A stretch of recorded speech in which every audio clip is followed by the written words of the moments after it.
Mental. Adjective. Relating to the mind. Relating to disorders of the mind. Flog. Verb.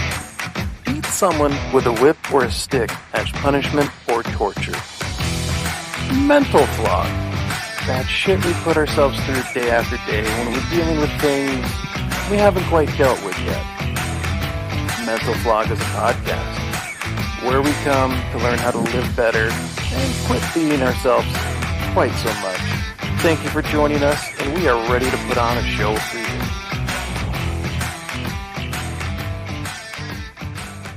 All right, everybody, welcome to Mental Flog, Season 2, Episode 2. Jeff is not with us tonight. This is the first time Jeff has not been on an episode. It was bound to happen at some point, but the show must go on. Fear not, it is not just I tonight. As of those of you who are watching this on YouTube can see, we have a guest tonight. Melissa, how you doing? Hello, I'm doing fabulous. How about you? It's been a day. It's been a hectic day, but we've made it to the end of the day. Yes, we did it. So tonight we are talking about attachment styles. And the reason Melissa is with us is we want to give you the best content and information as we can. We are just going to barely scratch the surface of this subject tonight. However, Melissa has been at this for quite a while, and she has agreed so graciously to be on the show and to share her experience with us tonight. I'm incredibly excited to be here. Thank you very much for asking me. Okay, we're just happy you're on the show tonight. It's awesome to have a guest with experience in topics join us. So what we're going to be discussing tonight is the correlation of our early years and how it affects our love life.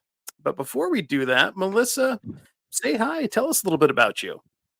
Hello there. I'm Melissa, 28, Capricorn for those that care. And yeah, like you were saying, really this past year I've done a massive deep dive into my inner work and healing myself, and with that came the discovery of attachment theory and revolutionary stuff, and has completely 180'd incredibly important parts of myself in the best ways. And so I'm excited to be here. Well, I am happy to have you on the show tonight because this will be a lot more interesting than just me talking this evening for everybody who listens to this. So, before we get into it, I have a new little segment we're going to do. I don't have a fancy name for this yet, but everybody scrolls something. I end up on Instagram most of the time, and there's just some things I come across that I vibe with. And every once in a while, I'll snag one of those. And I just decided it'd be kind of fun to start showing some of that stuff on the show. Just a little chance to look at something and to discuss it. So here we Sounds are. I'll good. read this first slide. You don't need an apology from someone who mistreated you to heal from your trauma. The sooner you realize that some people can't handle accountability, the faster you'll be able to heal. What's your hot take on this one? You know, it's funny. Just earlier today, I was talking with one of my coworkers about what forgiveness means to us, and for me, it's twofold. So forgiving them and forgiving me. So forgiving them, we are all products of our environment. We're products of our parents, our various caretakers, our friends that just everyone we absorbed things from. And so because of that, we've learned ways of going through life that may or may not be successful. Not a lot of people are aware, one, of what their negative cycles are, and two, how to break out of them. And so I can't give grace for that. I can't forgive possibly the specific things that they may have done, but I can forgive that due to however they were raised. To an extent, I can expect more from myself than from them. And then forgiveness for me, so the second part is forgiving myself for either not knowing better at the time or not doing better at the time. I can send those parts of myself love and compassion and gratitude for teaching me how I don't want to be again. And not everyone is capable of introspection like that. Either it's too painful or they literally were not taught. That doesn't mean I have to keep them in my life if I don't vibe with how they're treating me or how they're trying to go about their life, but it does mean that I can have so much less, attachment and weight to that relationship while still being able to have, profound relationships, if that makes any sense. No, it totally does. So for me, you don't need an apology from someone who mistreated you to heal from your trauma. I always got caught up in just getting that closure, that Mhm. completion of things. And that I was stuck on that in so many different instances for so long. And if I Yeah. kept living that way, trying to get the closure from different situations with different people, man, I would be a mess today. I would be nothing like I am right now. Yeah. And a big thing I had to learn was my self-worth before I could actually move on. Yep. And Yeah. this can be really hard because there's a lot of instances where I've been lied to in different scenarios, and I've flat out known I was lied to. Like, I have the receipts, I have the proof. And Excuse me. I had to come to the conclusion that there's no purchase in having, like, a closure conversation with somebody when you know that they will flat out lie to you about serious things. Mhm. Because the next step in that mental worm is you're gonna be sitting there going, "Well, was this truthful? Cool, I gotta have that conversation, I gotta hear things, but how much of it was the truth?" Yeah, right? And that's still seeking external validation instead of following your own internal compass. It's the continuation of hoping that this time will be the time that they choose us. Mhm. And so the seeking of closure, I completely understand that. And for a long time, I wouldn't allow myself to move on without their closure, but I was never going to get what I wanted from them. I didn't even get what I wanted from them in the relationship because I wasn't getting what I wanted from me in the relationship. And so, yeah, I completely understand what you're saying there. And when it comes to accountability, some people really can't handle accountability, and we all know somebody who is a victim in life. No matter what bad thing happens, no matter what they set themselves up for, it's somehow not their fault. Yep.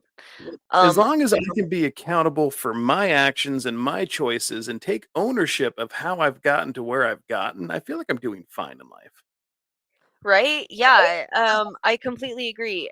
The thing about accountability is it involves feeling shame and embarrassment, and humans will do absurd things to run from their shame and embarrassment. And oftentimes, if you look at how their various caretakers throughout their life, how did they handle shame and embarrassment? How did they handle accountability? Like it goes back throughout history. Attachment Mhm. theory is throughout our entire lives. Sorry, I'd say attachment theory with accountability, but it's modeling how our caretakers model going through life with us or for us, and it's deep. It is. All right, let's see what this next slide has in store for us here. The day will come when your old life won't fit anymore. It's time to take off fear, put on bravery, and change into faith. Find the space in the world that fits your exact shape and fill it like an unapologetic motherfucker. I like it. On this one, if I look back through my progression, like, I don't know if you got to listen to any of our prior episodes. We talked a lot about our past on our tower stories. Right. For me, my tower fell in 2017 when I ended my 10-year marriage. Oh, Yeah. And I hit rock bottom. I bounced. It was up and down because healing isn't a straight path. We deviate along the way. We make mistakes. We dip back down. just a little. And the amount of friends I had at the start of that and how they've changed to, like, who I consider my close circle of friends today has changed drastically. There were Yep. some people that just hard drinking, it's the weekend, we're gonna go get hammered, and I needed that for a while. I Yeah. needed that, Yeah. and I can't relate to that anymore. I got gifted, basically a gallon of Gentleman Jack whiskey for Christmas. by my Nice. partner's mom. And I looked at that, I'm like, "This is a 2-year supply." That's how my boyfriend would look at it too. There was there was a huge bottle of oh shoot, I don't even remember, but it was like just sitting in his room for months and months untouched. And I was like, we should crack that open sometime.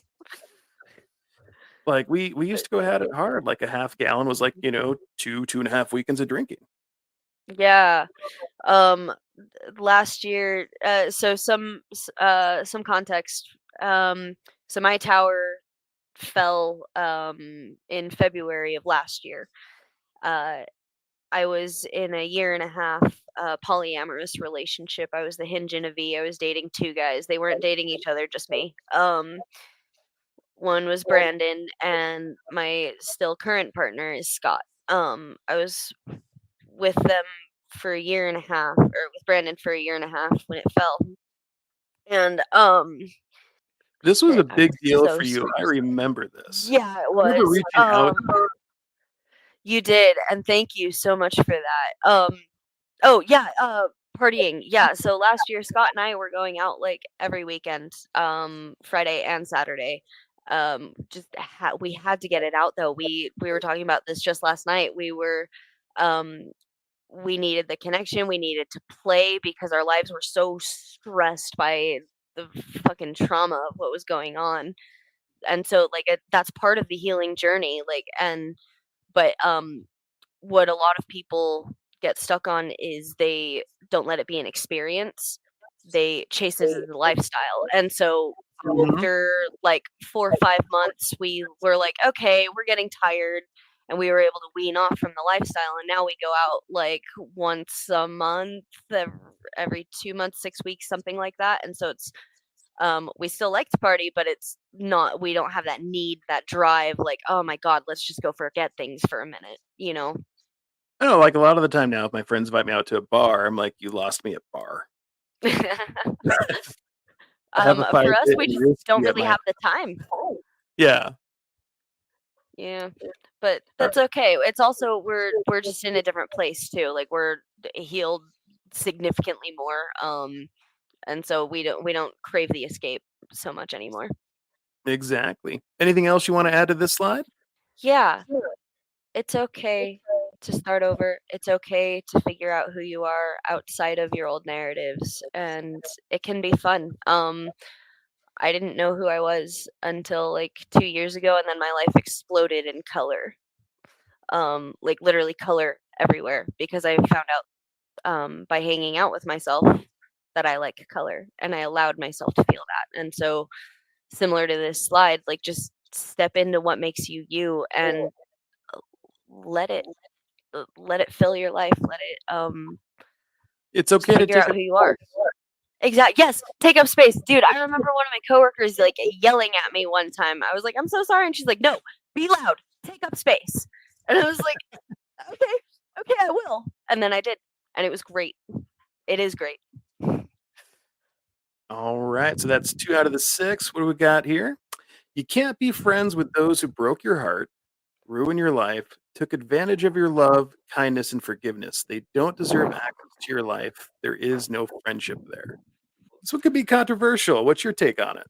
I had a very, very painful friend breakup very recently, and I've had to stand firm. Both Scott and I have had to stand firm on not letting them back in, because they just it's so hard to summarize. But we when we're kids, we are kind of stuck wherever we're at. So if a sibling or a parent or anyone in that circle mistreats us, we have to deal with it. We have to stay there. We have to be there. And so as we grow up, those neural pathways are so strengthened that we don't realize we can leave shitty situations. That does apply to abusive relationships, but that also applies to friends.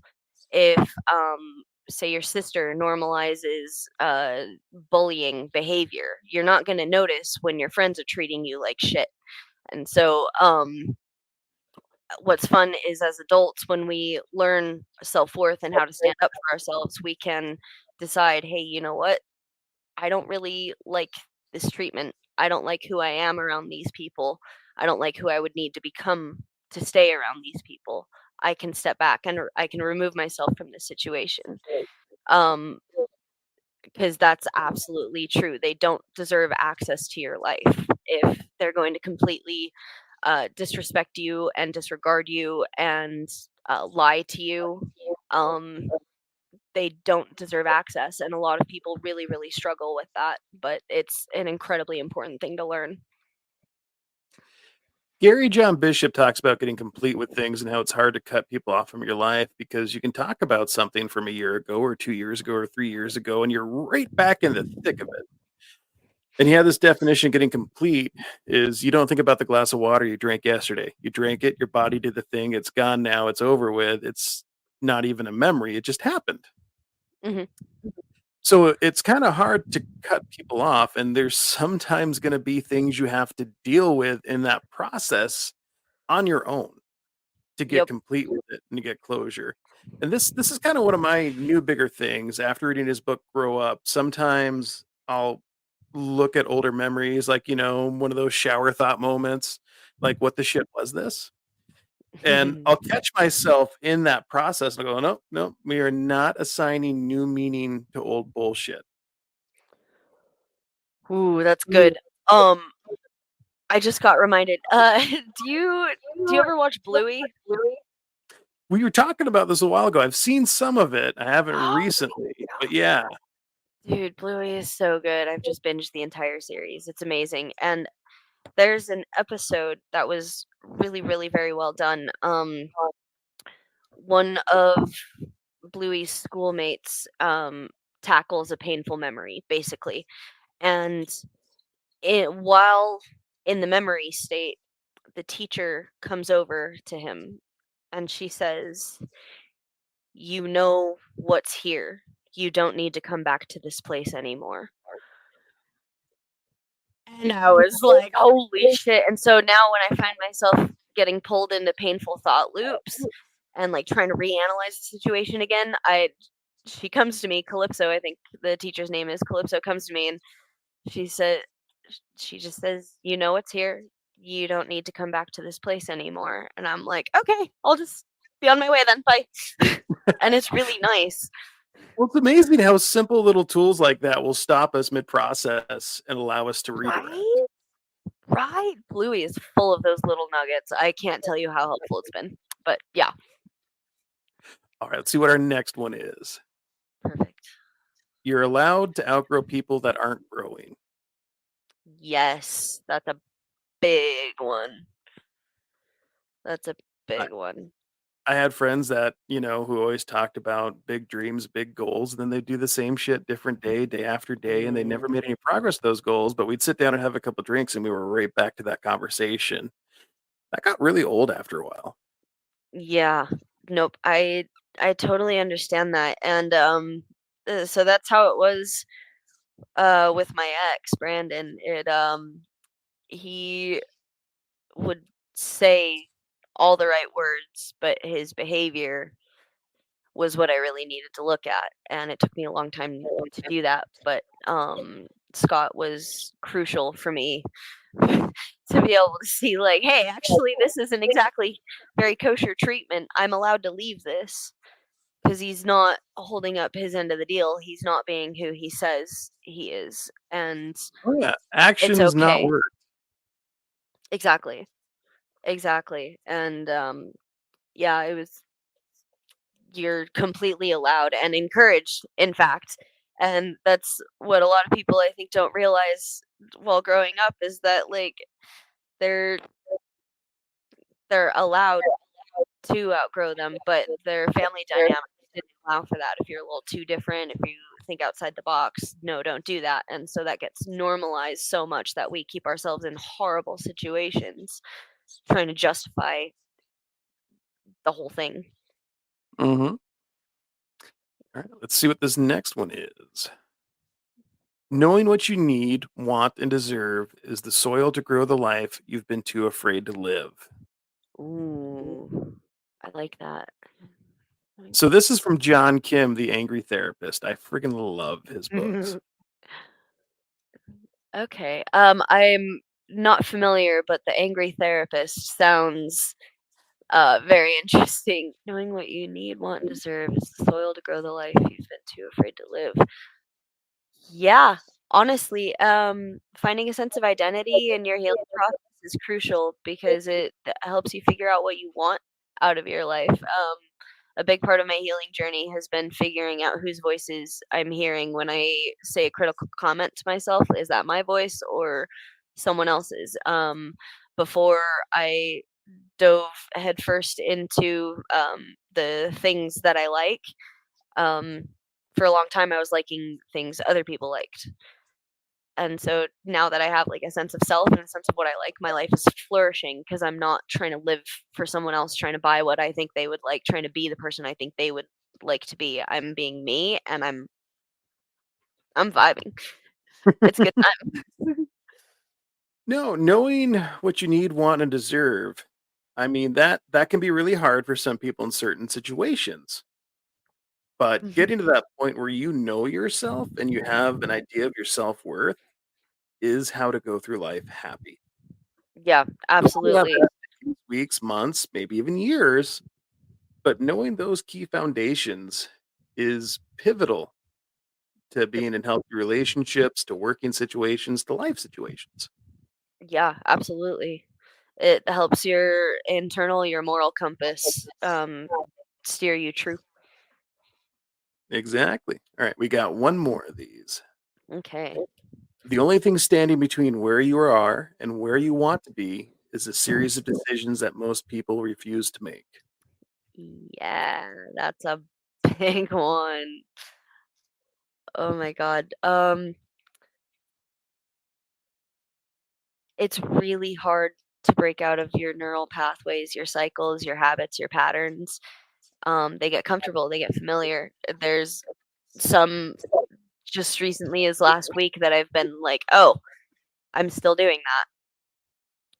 Ah, and it's not having me be where I want to be. And so I've been presented with the opportunity to decide who I want to be and how to handle that moving forward. But a lot of people just stay stuck. They something my dad said to me a very long time ago was nobody does anything without a payoff. Um, and sometimes the payoff is weird. Uh, for example, the thing last week, I was asking myself, okay, what's my payoff for not wanting to move forward from this? And it was that I got to keep myself small. I got to um, get other people to do my emotional labor for me. Um, I my payoff is that I don't have to change, and that's like not gonna get me where I want to be. And so I had to look into like, okay, well, what payoff do I actually want from this though? And so yeah, that's a really really important quote. I love it when Gary John Bishop says this: the motivation fairy isn't real. You're never going to wake up 2 days from now and be like, today's the day I'm going to get my shit together. I have the motivation, I have the energy.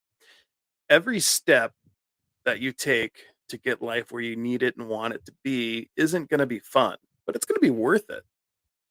Yeah. And there's going to be days you don't want to do fuck all, but those are the Yeah. days it's going to be most important to do it. Yep. So one of the biggest things that I learned this year, nobody is coming to save you. Nobody is coming to save you. You must save yourself. Nobody is going to eat healthy foods for you. No one is going to take your ass to therapy for you. No one is going to regulate your emotions for you. No one is going to give you a pep talk you'll actually believe for you. You must save yourself. You must learn how to show up for yourself, take care of your body. Even if these things weren't shown for you, there's knowledge out there.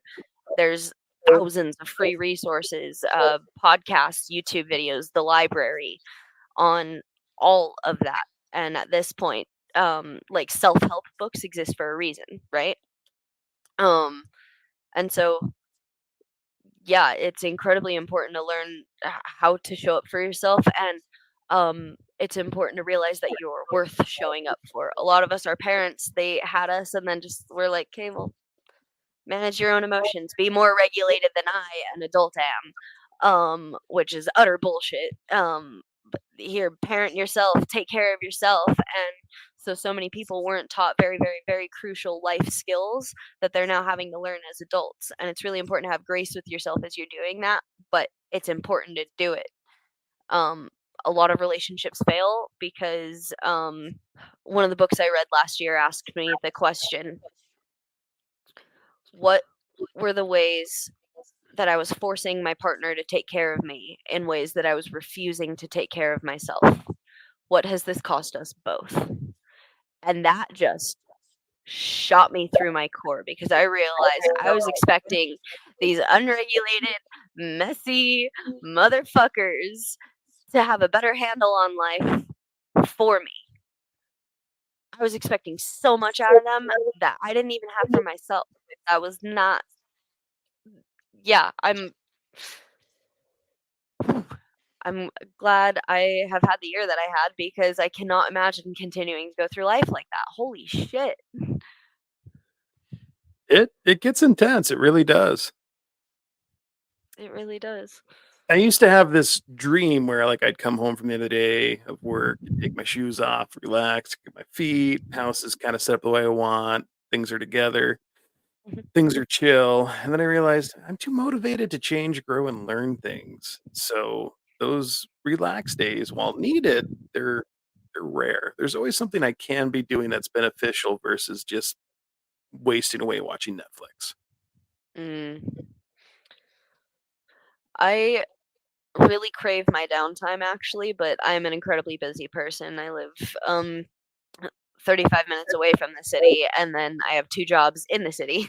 So, and then an active social life in the city. And so trying to move, but housing. But yeah, and so I would really love more downtime honestly, but life be life and I'm, finally starting to explore the city, so I live in the Rose Park okay. area. So I'm, like, 15 minutes away from most of the major venues and everything.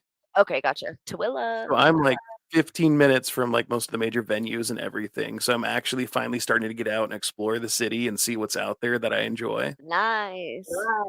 Excellent. So, like we are talking about, in this episode, we're gonna discuss how our childhood impacts our adult relationships. This is a topic that not everybody's going to stop to ponder, and we often as adults blame so much of what's wrong with us on the ones who raised us. Now, this next statement will probably provoke some strong emotions, but it needs to be said. Stop doing that shit.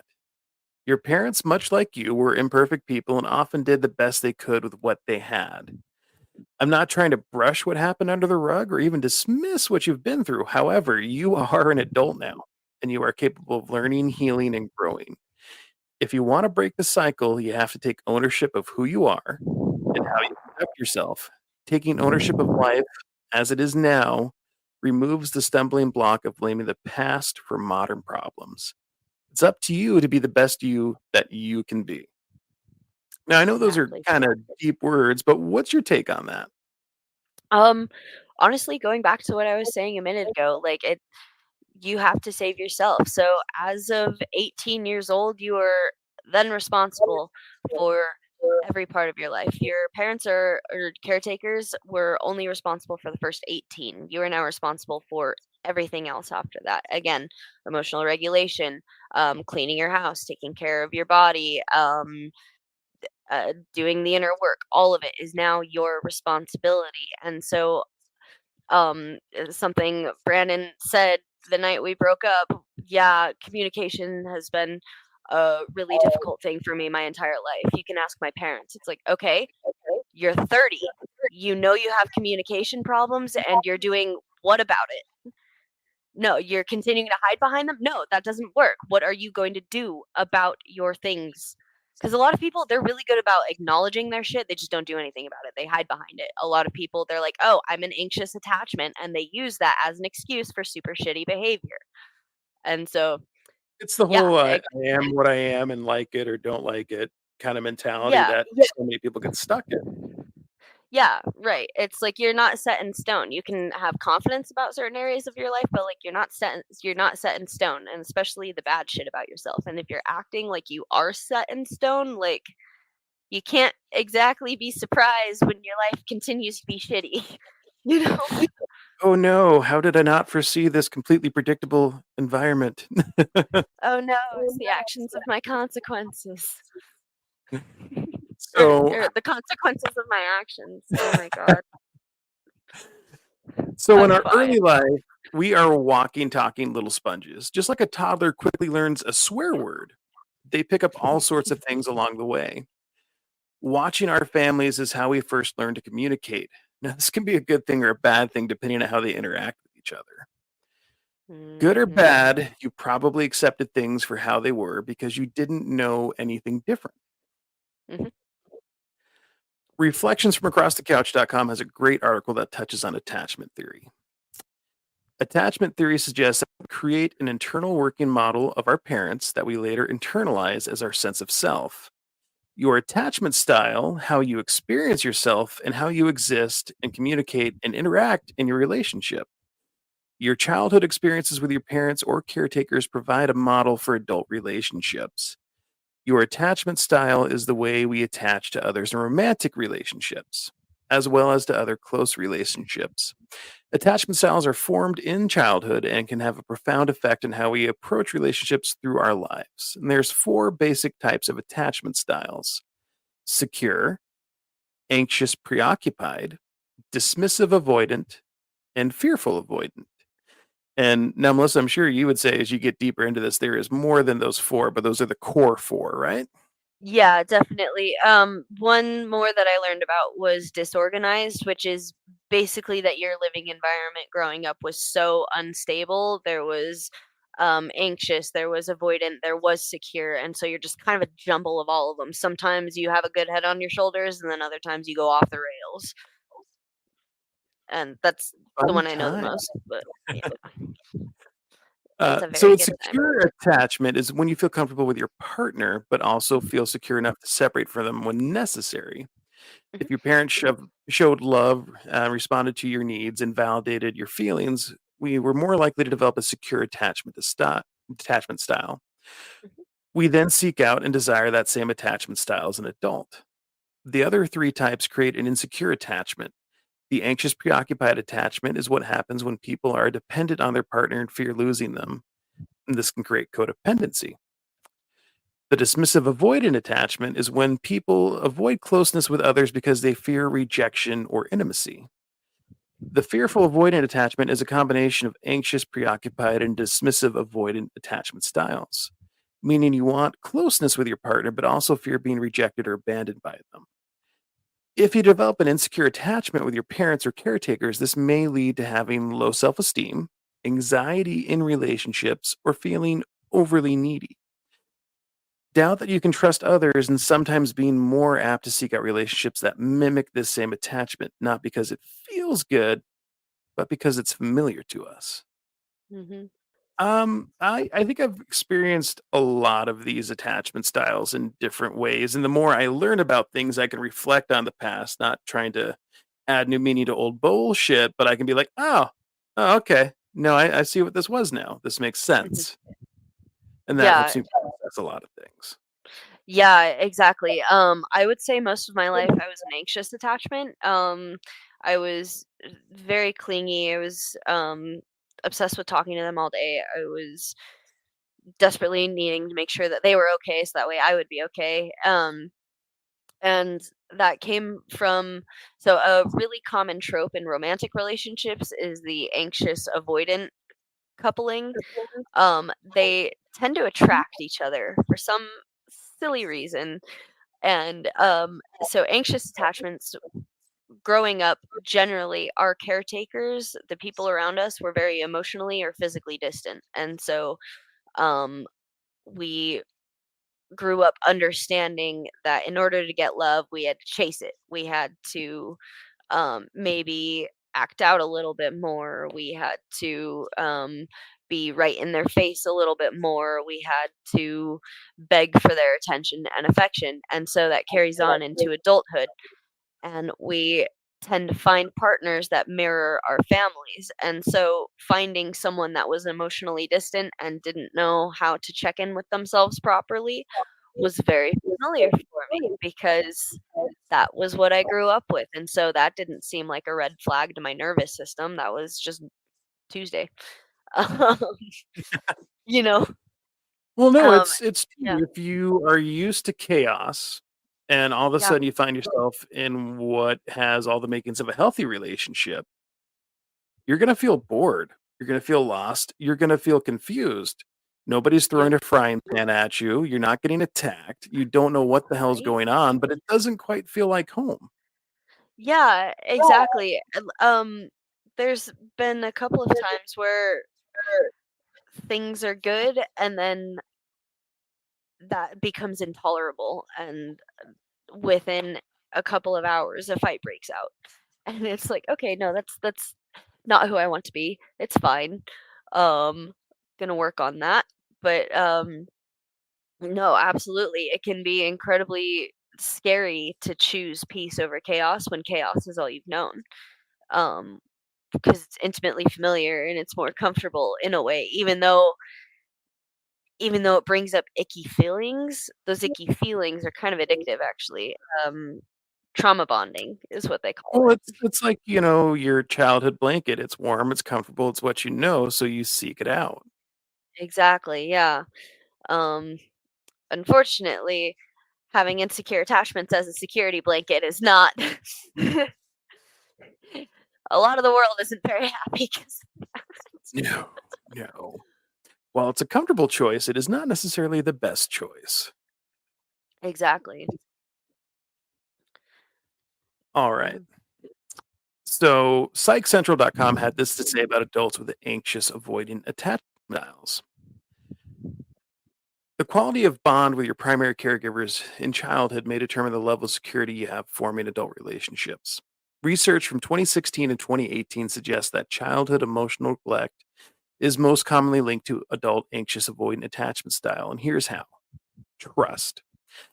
As a child, when someone you rely on isn't responsive, your ability to trust others can be impacted. As an adult, you may experience fear of intimacy or becoming emotionally unavailable. In some cases, your distrust may lead you to be suspicious of other people's motives and actions. Self reliance. Caregivers that aren't present emotionally may cause you to develop a fierce sense of self reliance and independence. In time, you might start having difficulty asking for help or relying on others. You might even prefer not being in committed relationships. If you are, you might act dismissive toward a romantic partner or feel like you don't need to involve or include that person in your projects. Emotional expression. When you haven't been exposed to a wide range of emotions as a child, it may make it harder for you to recognize emotions in others and yourself. Expression of these emotions may also be compromised. This is also referred to as emotional dysregulation. A lack of exposure to emotions as a child can mean that you never learn how to mimic these emotions. So, modeling behavior or imitating others is one way or one of the main ways that children learn about the world. Eventually, as an adult, you may be unable to identify, acknowledge, or respond to your own emotions or your partner's. You might feel uncomfortable in the presence of vulnerability, intimacy, or emotional situations, or you may have a hard time expressing emotions. Uncertainty. Children who don't receive or inconsistently receive reassurance may never totally feel safe. This can translate to a lack of confidence despite feeling self reliant. As an adult, you might be less willing to move out of your comfort zone, avoid new experiences with a romantic partner. Do you ever read something and be like, I have been personally attacked today? Yeah, all the time. When I was putting this together and I was going through that, this can translate to a lack of confidence despite feeling self reliant. As an adult, you might be less willing to move out of your comfort zone and avoid new experiences with a romantic partner. Like, thanks. Thanks for labeling me. Right? No, so last year was incredibly interesting for me. So, like I was saying earlier, I think most of my life I've had an anxious attachment style. Last year was so traumatic, I swung to disorganized. Because so I was secure, or I was mostly anxious, but the last couple of years I've been more secure leaning. I've been in therapy for a few years, but it's just this past year that like the big work has happened.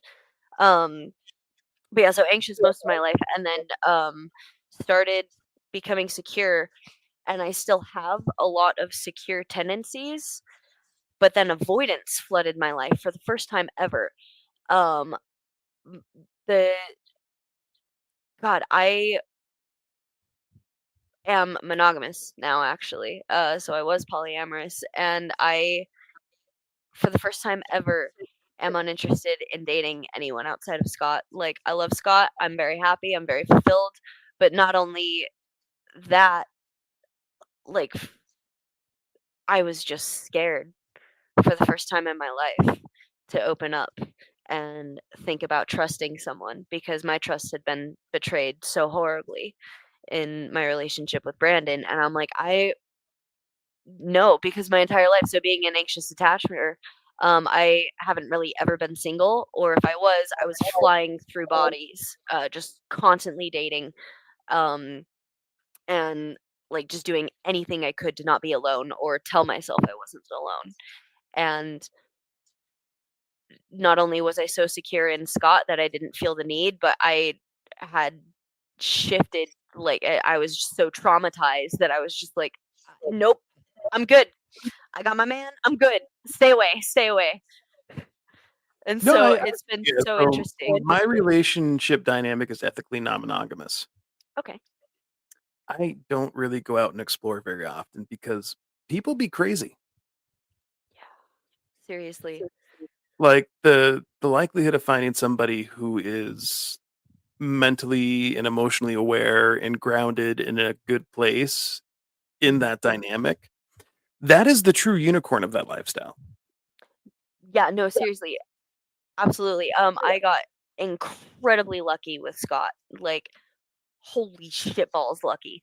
And and he has I remember him uh yelling at me last year trying to get me to see you're not showing up for yourself, and that was an incredibly pivotal moment for me because I was like, "Oh, shit, I'm not." And so he's been able to help me like get a sense of self while giving me space to like play with who I am. And it's absolutely wonderful. But yeah, and so flipping to disorganized, I've also noticed that the avoidant tendency, so not just fear of dating, but within our relationship, like my tendency to shut down or my tendency to lash out angrily, whereas before I would do anything I could to resolve the issue right away. I've noticed that like I am feistier than I ever have been before. And it's gotten a lot better as the year has gone on and we're both healing and understanding more about the world and humans.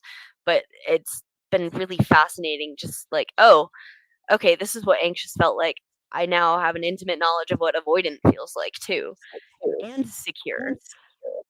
Okay, cool. And it's very overwhelming sometimes, but like we're good.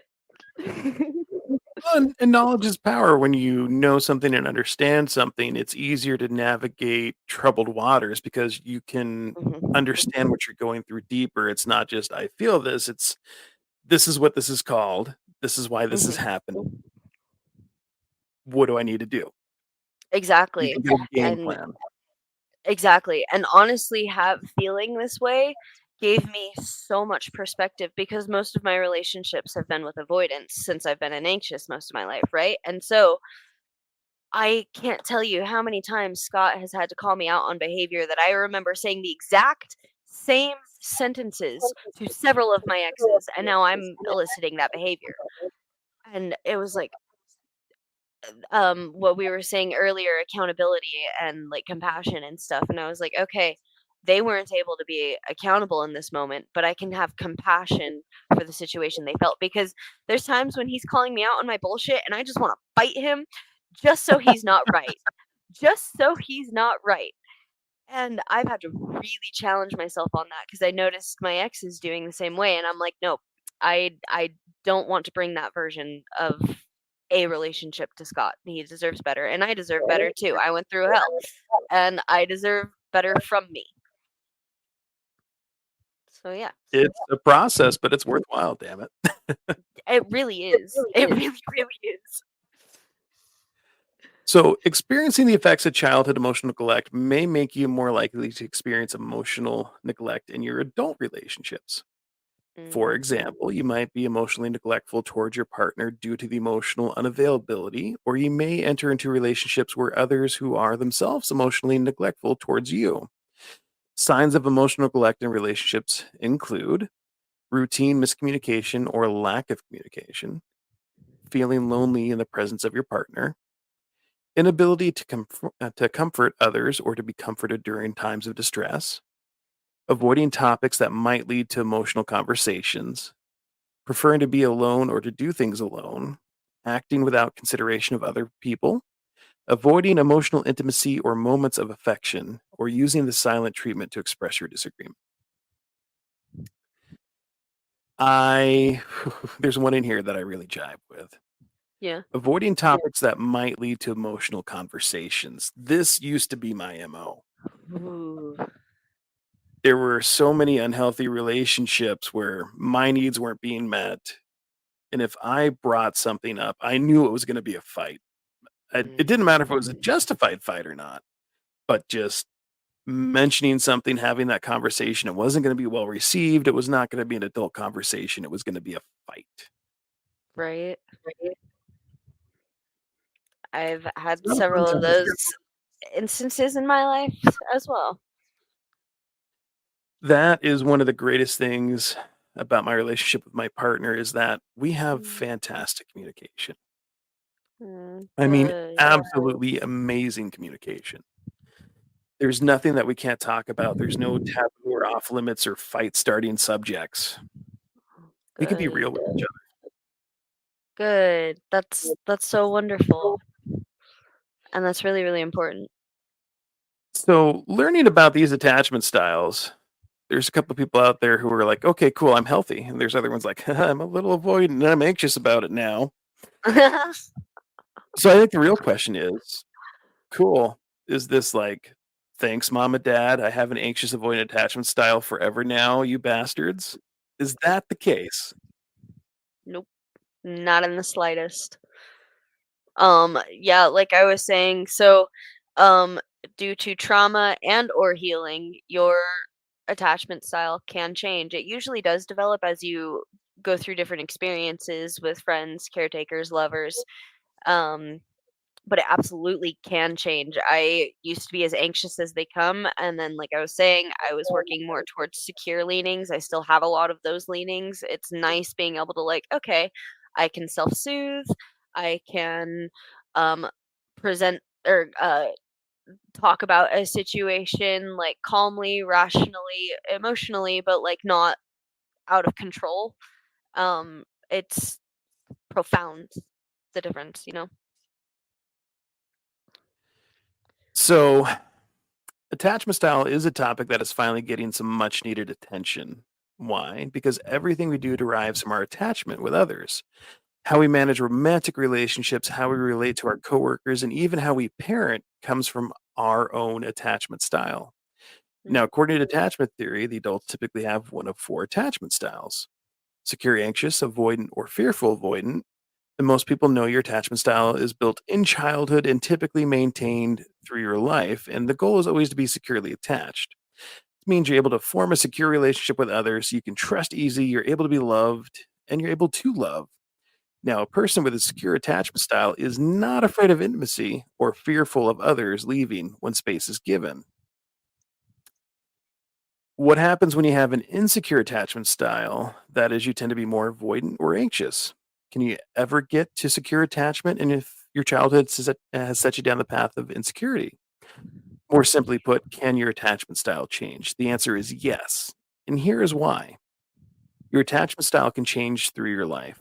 Three distinct scenarios come to mind when we talk about changing one's attachment style. Scenario one, through life experience. A boy, let's call him Aaron, grows up in a loving home and his parents take great care of him. No noticeable trauma was present throughout his upbringing, and he learned very early how loved he was. His parents' consistency showed him that he can trust others while learning to love and be loved. He grew up with a secure attachment style. Later in life, when he began to date, Aaron experienced a series of unhealthy romantic relationships involving partners that did everything from cheating to Mhm. lying to monitoring his phone and his social media. These partners had one of the insecure attachment styles, and it wreaked havoc on him. Instead of allowing the secure attachment style that he was always known to stay strong and firm with, Aaron allowed a wall to build up.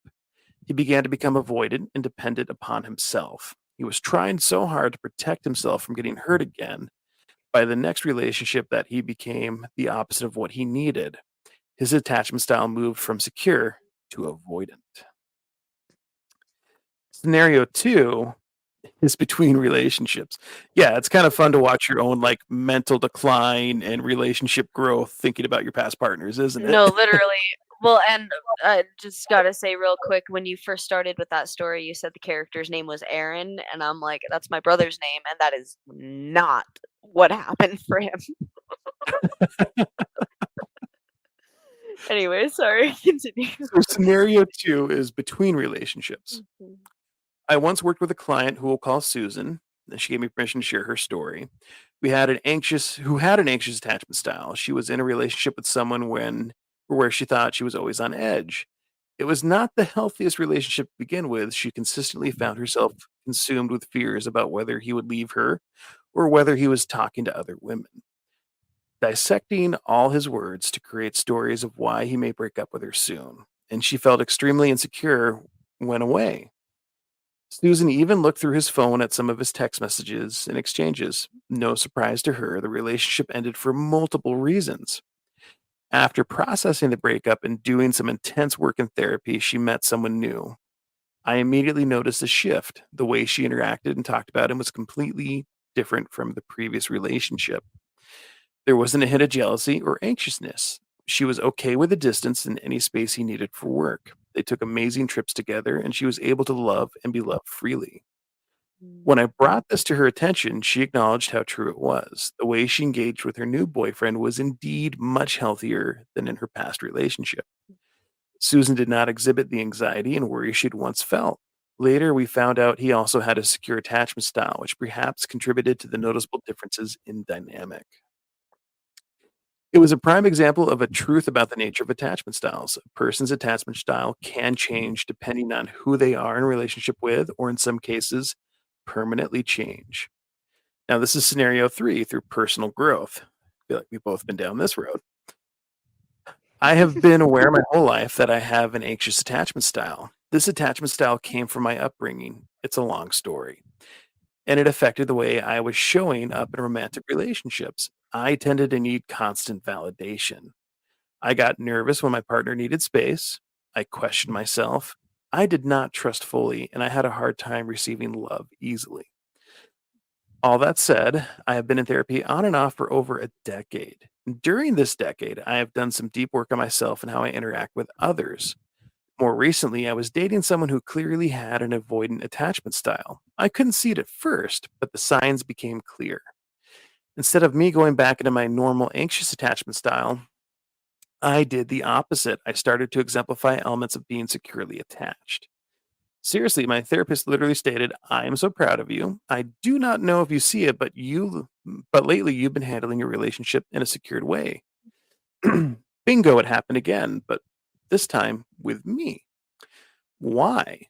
I had put in the necessary work towards reaching a healthier state, and man, did it feel good. To be honest, it still takes massive work on my end, and I want to go back to my old anxious ways all the time because that is what I knew for so long. Security blanket. Mhm. But it feels so Yeah. good to be on this side. Here is where I choose to stay. Choosing to change. It is possible that Aaron, Susan, and I all had our attachment style change. I believe so. Changing your attachment style for the better is no easy feat, and it takes acknowledgement work, rewiring of interactions, resetting boundaries, learning healthier ways of relating, and sorting through trauma. Professional help usually does go a long way. Here are some things to remember when working to change your attachment style. Know your attachment style and identify the styles of those around you. Trust me, it'll help you tremendously in understanding the actions of others. You will have more empathy and compassion. Acknowledge the process. A secure attachment style is the goal, but understand it may take time to get there. Give yourself grace if you are anxious, avoidant, or fearful avoidant. There is no time limit. Take your time to get to your desired destination. Don't go on this journey alone. Seek out a therapist or counselor if you have the means, or look to resources like books and podcasts for self education. No matter which attachment style you currently have, just remember we all are humans dealing with the same issues in different forms. You can truly do anything you put your mind to. If developing a healthier attachment style is one of your goals, you can do it. So, and this was shared from Keandra Jackson, LMFT, from mindbodygreen.com. Great article. Well, Melissa, what do you want to share with us about attachment styles after all that whirlwind of a trip? Well, honestly, if I may, I'd like to do some book recommendations. There were like 4 or 5 books that I've read this year that have completely um helped me understand attachment theory and the human condition, helped me have grace for myself, find self-worth, engage in self-care. Um just absolutely life-changing, revolutionary stuff, if I may. Go Um for it. Thank you. So first off, I started with Conscious Uncoupling. I read that one like 3 weeks, a month after the breakup, and holy cow, it's absolutely incredible. It so not only helped me heal from the current breakup, but it helped me put a bow on every relationship I've ever had. It helped me check in with myself and ask me questions that I didn't know I need asked. And not only that, it offers phenomenal therapeutic tools that can be used elsewhere, not just healing through breakups. I also read the book Attached by Amir Levine and Rachel S.F. Heller. It's about attachment theory and adult dating. Oh, you got it? Yeah, it's so good. It's so good. And God, it just helped me understand so much of what I had tolerated and been through and done throughout my life. So yeah, absolutely recommend that one. I also recommend The Untethered Soul by Michael A. Singer. That one's really good for just like mindfulness and it helps you understand that you are not your experiences, you are not your emotions, you are the witness. And it helps you step back and learn how to be the witness and teaches tools for mindfulness and like just getting comfortable being inside. Um the very, very big one, The Body Keeps the Score. This one is like kind of my Bible. This is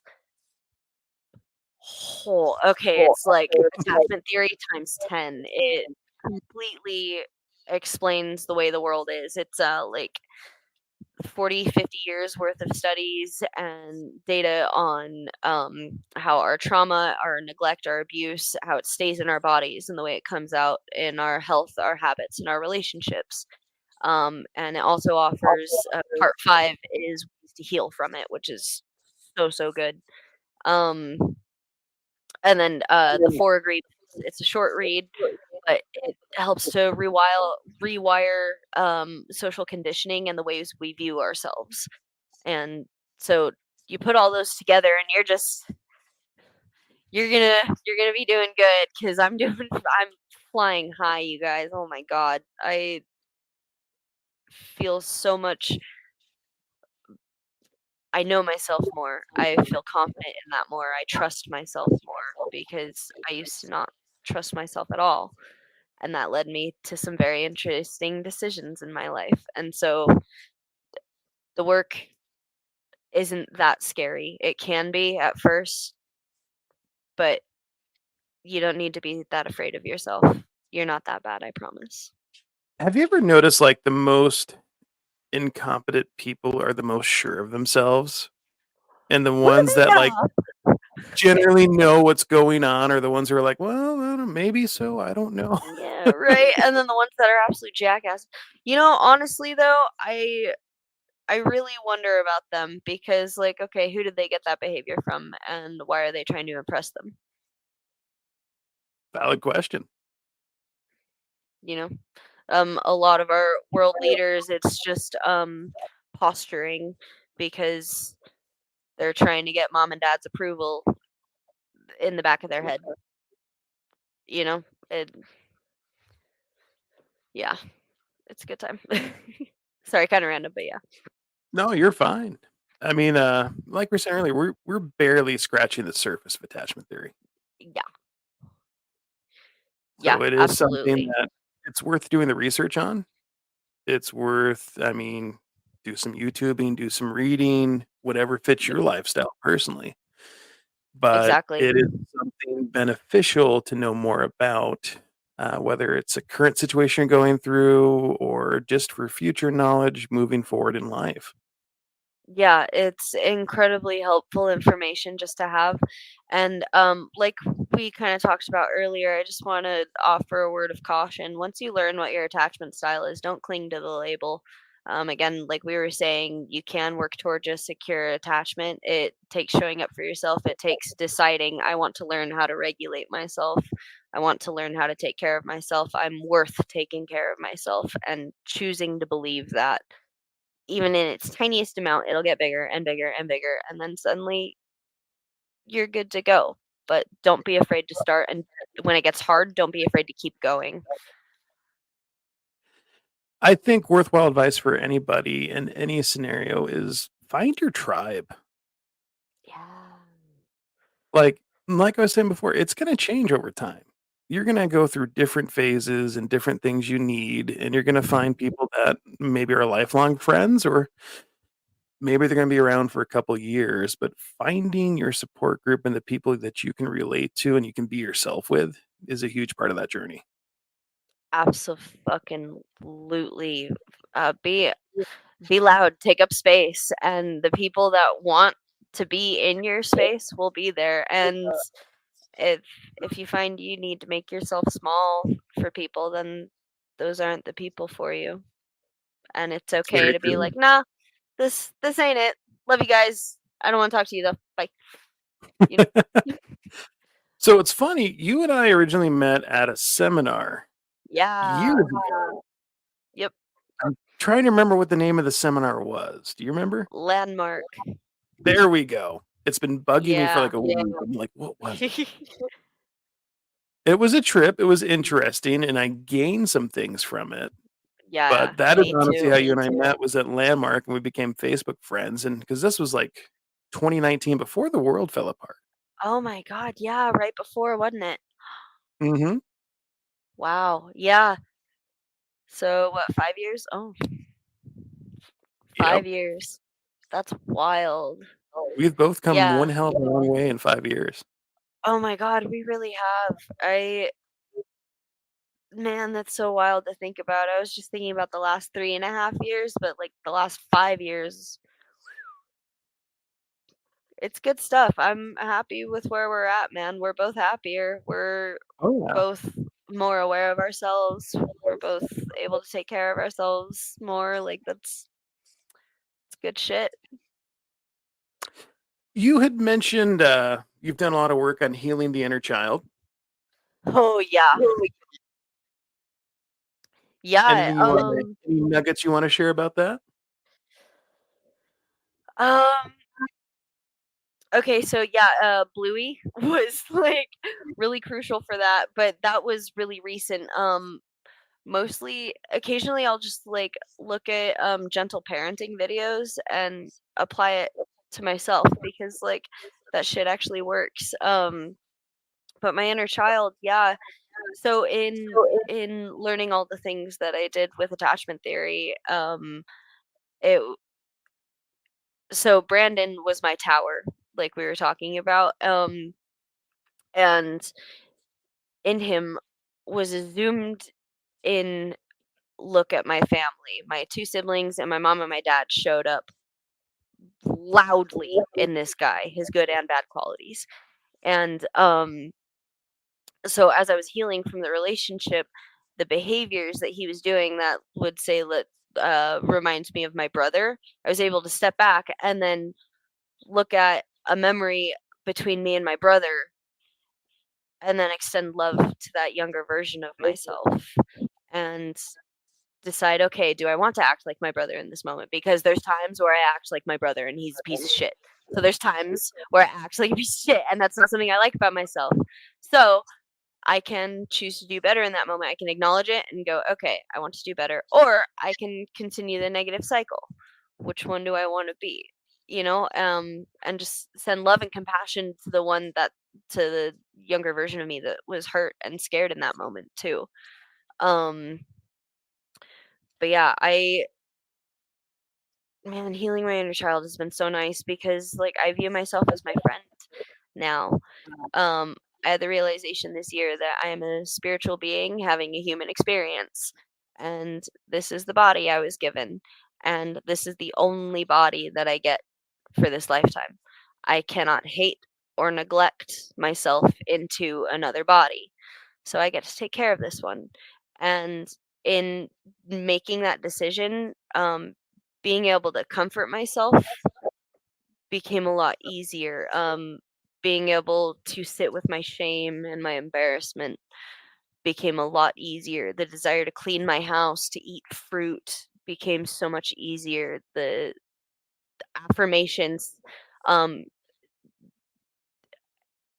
it's just so important being able to connect with that younger version of ourselves because something my dad told me years ago was that demons are the costumes that hurt children wear.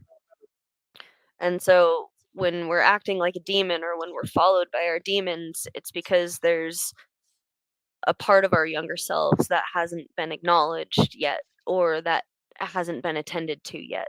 And they are just as worthy of love and affection and everything good as the current me right now. Just because I can't go back to the past physically to fix it doesn't mean I can't extend love in this moment right now. I like And that. it's good shit.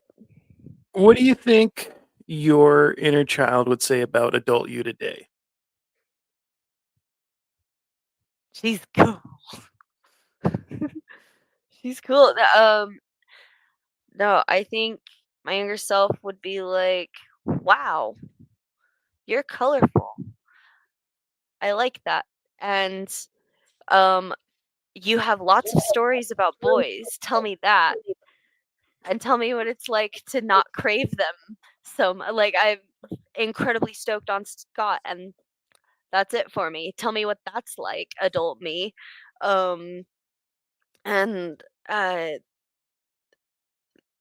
I sorry, concepts into sentences, very difficult. But no, I think she'd be very proud and very impressed with who I am today. And that feels good to say. I hadn't even thought about that. So thank you for asking that question, You're actually. very welcome. No, it's a good question. It's an amazing answer, and being proud is Yeah, amazing. It's a sign of work accomplished. thanks. No, it feels good to be able to look back on like who I was and like I still cringe, but I'm able to do that less these days and just have compassion for myself and Well, if you don't look back on your past self and have some cringe moments, you have not grown as a person. That is the law and the rule. why? Why must I live with it though? And like, it's funny. So, like I was saying, that moment with Calypso on Bluey, you know what's here. You don't need to come back to this place anymore. I apply that to my embarrassing cringe moments. It doesn't work with everything. Let me tell you that.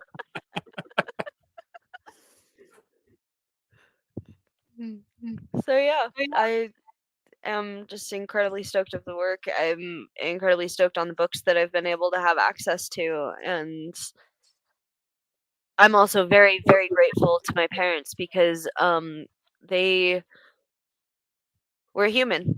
They are human and did the best that they could. And while being emotionally and physically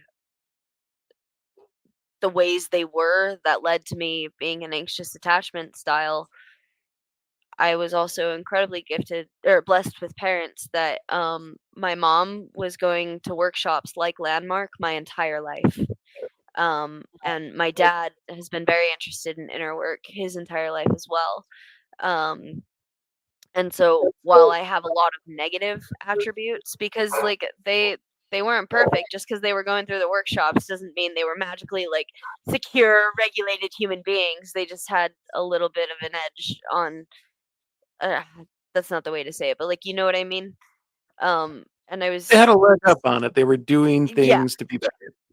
exactly. And so while they weren't perfect at it and I got a lot of that imperfectness, I also got the ability to the desire to better myself because that was modeled for me as well.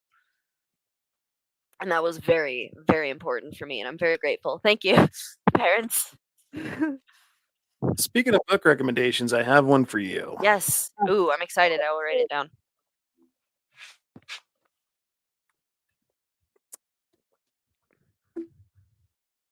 It's Not Oh, Me, It's You by John Kim and Vanessa Bennett. This is the angry therapist and his partner. interesting. Okay. This is a book about relationships written by therapists who are a couple, and they get down and dirty about things, and they talk about different important milestones in their relationships and different, things that came about from each perspective. Hmm. There's no holds barred in this book. It is Ooh, just how I like it. This is the most interesting deep read I have ever done in a relationship book so far. Color me curious. Yeah, I'm gonna. Okay, it's not.